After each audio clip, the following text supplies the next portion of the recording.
ಪ್ರಿಯ ವೀಕ್ಷಕರೇ, ತಾಯ್ನಾಡು ನ್ಯೂಸ್ ಕನ್ನಡ ಸುದ್ದಿ ವಾಹಿನಿಗೆ ಸಂಪರ್ಕಿಸಿ. ಮೊದಲಿಗೆ ಸಬ್ಸ್ಕ್ರೈಬ್ ಮಾಡಿ, ಶೇರ್ ಮಾಡಿ, ಕಮೆಂಟ್ ಮಾಡಿ, ಒಂದು ಲೈಕ್ ನೀಡಿ, ಪಕ್ಕದಲ್ಲಿರೋ ಬೆಲ್ ಐಕಾನ್ ಕ್ಲಿಕ್ ಮಾಡಿ. ನಮಸ್ಕಾರ. ಬಾಗಲಕೋಟೆಯ ಮುಧೋಳ ತಾಲೂಕಿನಲ್ಲಿ ರೈತ ಸಂಘಟನೆಗಳು ಕೆನರಾ ಬ್ಯಾಂಕ್ ವಿರುದ್ಧ ಅನಿರ್ದಿಷ್ಟಾವಧಿ ಮುಷ್ಕರ ಮಾಡುತ್ತಿವೆ. ಸಾಲ ಮರುಪಾವತಿ ಕ್ರಮಗಳ ಹಿನ್ನೆಲೆಯಲ್ಲಿ ಆಸ್ತಿ ಹರಾಜುಕ್ಕೆ ಆಕ್ಷೇಪ. ರೈತರ ಮೇಲಿನ ಆರ್ಥಿಕ ಒತ್ತಡಗಳ ನಡುವೆ ಐಕ್ಯದ ಸೂಚನೆಯಾಗಿ ಮುಧೋಳ ತಾಲೂಕಿನ ರೈತ ಸಂಘಟನೆಗಳು ಕೆನರಾ ಬ್ಯಾಂಕ್ ವಿರುದ್ಧ ಒಕ್ಕೂಟ ಅನಿರ್ದಿಷ್ಟಾವಧಿ ಮುಷ್ಕರ ಆರಂಭಿಸಿವೆ. ಬೆಳೆಹಾನಿ ಮತ್ತು ಬರಗಾಲದಂಥ ಗಾಢ ಆರ್ಥಿಕ ಸಂಕಷ್ಟಗಳ ಹೊರತಾಗಿಯೂ ರೈತರ ಆಸ್ತಿಗಳನ್ನು ಹರಾಜು ಮಾಡುತ್ತಿದೆ ಎಂದು ಬ್ಯಾಂಕ್ನ ತೀವ್ರ ಮರುಪಾವತಿ ಕ್ರಮಗಳನ್ನು ಇವರು ಆರೋಪಿಸಿದ್ದಾರೆ.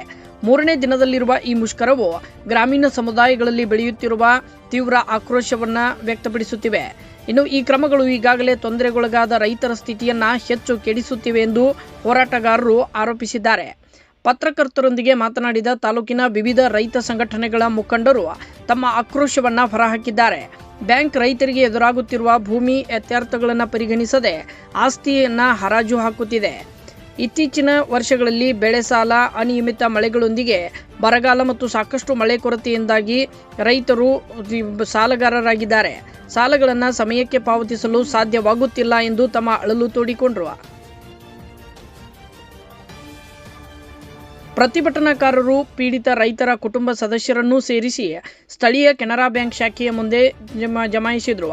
ಇನ್ನು ಈ ವೇಳೆ ಕಾನೂನು ಕೇಸುಗಳನ್ನು ದಾಖಲಿಸಿ ಆಸ್ತಿ ವಶಪಡಿಸಿಕೊಳ್ಳುವ ನಿರ್ಧಾರವನ್ನು ಪ್ರತಿಭಟನಾಕಾರರು ಖಂಡಿಸಿದರು. ಸಂಘಟನೆಗಳು ಹೇಳುವ ಪ್ರಕಾರ ಈ ಬಾರಿ ಸಾಲ ಸೋಲ ಮಾಡಿ ರೈತರು ಬೆಳೆಯನ್ನು ಬೆಳೆದಿದ್ರು. ಆದರೆ ಮಳೆಯ ಅನಿಯಮಿತತೆಯೊಂದಿಗೆ ಬಹುತೇಕ ರೈತರು ಆರ್ಥಿಕವಾಗಿ ದುರ್ಬಲರಾಗಿದ್ದಾರೆ. ಇಂಥ ಸಂದರ್ಭದಲ್ಲಿ ಸಾಲ ಮರುಪಾವತಿ ಆಗುವುದಿಲ್ಲ. ಈ ಉದ್ದೇಶಪೂರ್ವಕವಾಗಿ ಆಗಿರುವುದಿಲ್ಲ. ಪ್ರಕೃತಿಯ ದಾಳಿಗೆ ಒಳಗಾಗಿ ಈ ರೀತಿ ಸಮಸ್ಯೆ ಆಗಿದೆ ಎಂದು ಹಿರಿಯ ಹೋರಾಟಗಾರರು ತಮ್ಮ ಅಳಲು ತೋಡಿಕೊಂಡರು. ಈ ಒಂದು ನಮ್ಮ ತಾಲೂಕಿನ ಎಲ್ಲ ರೈತರು ಕೆಲವೊಂದು ಸಾರಿ ಬೆಳೆ ಹಾನಿ ಆದಾಗ ಸರಿಯಾಗಿ ಮಳೆಗಾಲ ಆಗಂಗಿಲ್ಲ, ಬೋರ್ವೆಲ್ಗಳು ಬತ್ತಿರ್ತಾವೆ. ಒಂದು ಸಾರಿ ಮಳೆ ಆದಾಗ ಮಾಪೂರ್ ಬರ್ತೈತಿ, ಆಗ ಬೆಳೆ ಹಾನಿ ಆಗ್ತೈತಿ. ಒಂದು ಸಾರಿಗೆ ರೋಗ ರುಜಿನಗಳು ಬಂದು ಬೆಳೆ ಹಾನಿ ಆಗ್ತಾವೆ. ಇವತ್ತು ನಮಗೇನು ಕೆನರಾ ಬ್ಯಾಂಕ್ನವರು ರೈತರಿಗೆ ಬೆಳೆಸಾಲ ಅಂತೇಳಿ ಏನು ಕೊಟ್ಟಿರ್ತಾರೆ. ಆ ಬೆಳೆ ಬೆಳಿಲಿಕ್ಕೇ ಬೆಳೆಸಾಲ ಕೊಟ್ಟಿರ್ತಾರೆ. ಅದಕ್ಕೆ ಬೆಳೆ ಲಾಸ್ ಆತಪ್ಪ ಅಂತಂದ್ರೆ ರೈತರಿಗೆ ತುಂಬಕ್ಕಾಗಂಗಿಲ್ಲ. ಅದ್ರ ಸಲುವಾಗಿಯೇ ಕಟ್ಬಾಕಿ ಕೊಡುವಂಥ ವ್ಯವಸ್ಥೆ ಆಗ್ತೈತಿ. ಇನ್ನೊಮ್ಮೆ ಒಂದು 21ನೇ ಇಸ್ವಿ ಒಳಗೆ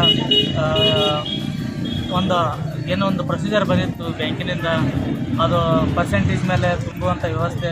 ಒಬ್ಬೊಬ್ರು 50% ಆಗ್ಯಾವು, 30 ಆಗ್ಯಾವು, 75 ಆಗ್ಯಾವು. ಹಿಂಗೆ ಒಂದು ತಮ್ಮ ಅದು ಸಾಲದ ಅನುಗುಣವಾಗಿ ಆಗ್ಯಾವು.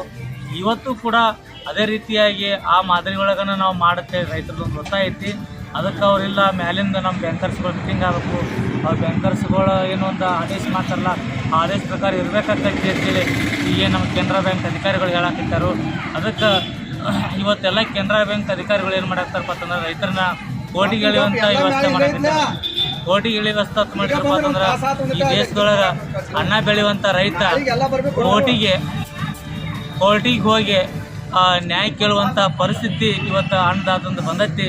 ಅದಕ್ಕೆ ದಯವಿಟ್ಟು ಎಲ್ಲ ಕೋರ್ಟ್ ಕೇಸ್ಗಳನ್ನು ವಾಪಸ್ ತಗೊಂಡು ಏನು ಒಂದು ಹಿಂದೆ ಒಂದು ವ್ಯವಸ್ಥೆ ಇತ್ತು, ಆ ವ್ಯವಸ್ಥೆಗೆ ಬರಬೇಕು. ಅದಕ್ಕೆಲ್ಲ ಕಟ್ಟಬೇಕಿದ್ದಾರೆ ಮತ್ತು ಮರು ಪಾವತಿ ಮಾಡೋಕ್ಕೆ ಎಲ್ಲರೂ ಸಿದ್ಧರಿದ್ದಾರೆ ಅಂತೇಳಿ ಹೇಳಕ್ಕೆ ನಾನು ಇಚ್ಛೆ ಪಡ್ತೇನೆ.